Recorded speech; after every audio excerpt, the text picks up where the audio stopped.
is really trying to bring that to the forefront and give everybody a chance to learn together as a community how we can become more sustainable. So I have asked Chris to come and talk about what CCNet was in its first iteration, and then we'll bring it back to what it has become today. Thank you, Malia. When she asked me, she said, would you go talk about the old CCNet? Well, I don't think she could have old. Back at the first CCNet, Malia was probably in grade school with that. But we want to talk about the earlier version of CCNet really because it I think is informative to us as we think about how we could rebuild CCNet this time through. We did learn a lot of things from that. The original CCNet started, some of you may remember a guy by the name of Larry Sklar, who was the director of the National CSA, National Center for Supercomputing Applications. And he was the guest speaker at the Chamber of Commerce annual dinner back in 1992, I believe it was. And if you knew Larry, he was a very dynamic speaker, very motivated kind of guy. And he talked about this thing called the Internet, which most people are kind of scratching their head and didn't know what that was. And these things called web browsers, and he kind of described it, and people's eyes were glazing over. But he says, trust me, it's going to change the world. And you guys are sitting in a place where we're discovering these things, and you have an opportunity as a community to learn, be the first ones in the world to really be next to this and learn about it and be a part of that. And so he kind of threw this challenge out to say, get on board here and we'll work with you. We, the university, we, NCSA, will help do this. And so the community got kind of excited about that. They took it on. And one of the neat things that NCSA did, in addition to providing a lot of access to the knowledge, was they gave everybody an email address. Well, people out, us people out in the community, we didn't have an email address. And some of the university folks did, and they were kind of using it.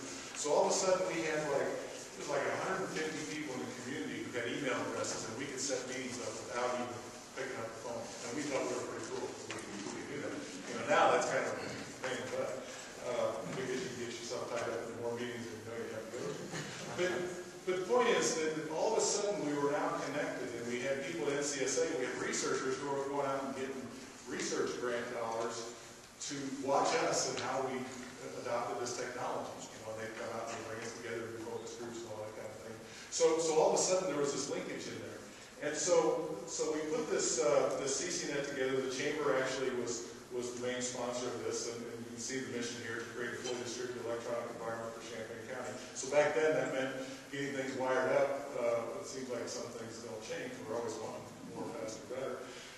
And then to foster the utilization of these communication technologies. So knowing that utilization was going to require a lot of new knowledge out there in business, because again, whether you're in the consulting business, whether you're on a consulting business, or you're running a farm, or whatever business you're in, all of a sudden there's this new thing out there, and there's some interesting ways you can use that business, or use that in your business, but we didn't know quite how to do that. So what CCNet was about was really getting these different groups together. We had a number of different application task forces that you see up there, and they were typically small groups, anywhere from 10 to 20 or 30 folks per group, all interested in their particular area, and we'd get together and kind of learn from each other.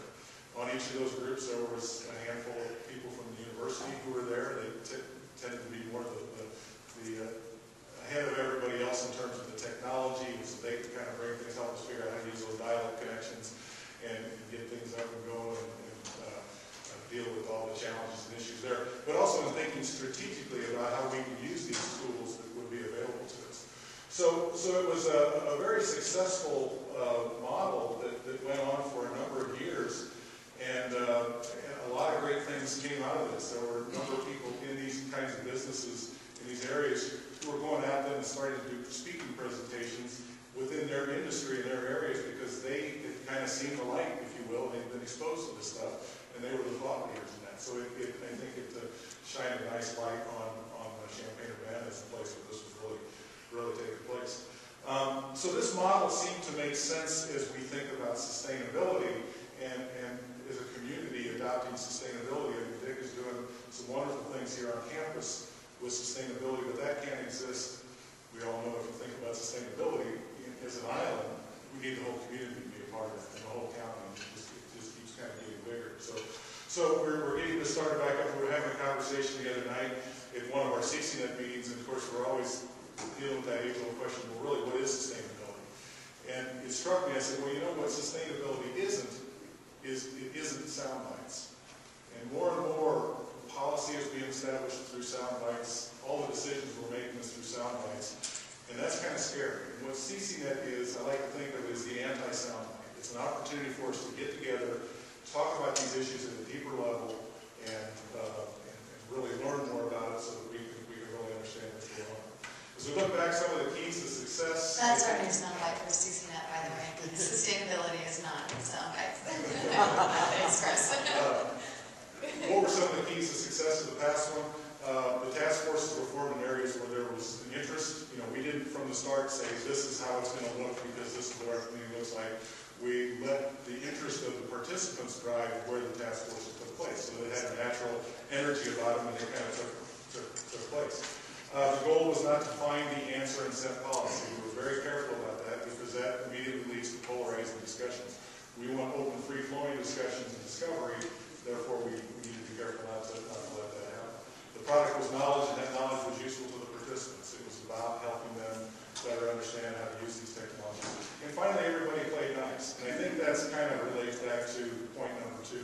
Because I could come in with a strong opinion one way or the other, but the objective of the meeting was not for me to win my friends over, but rather to have an open dialogue and really learn about it. Some of the enhancements, I think what we would have done is celebrate the dissolution of the task forces. You know, like any organization you get into, you go, well, you measure your success by the number of years it's in place.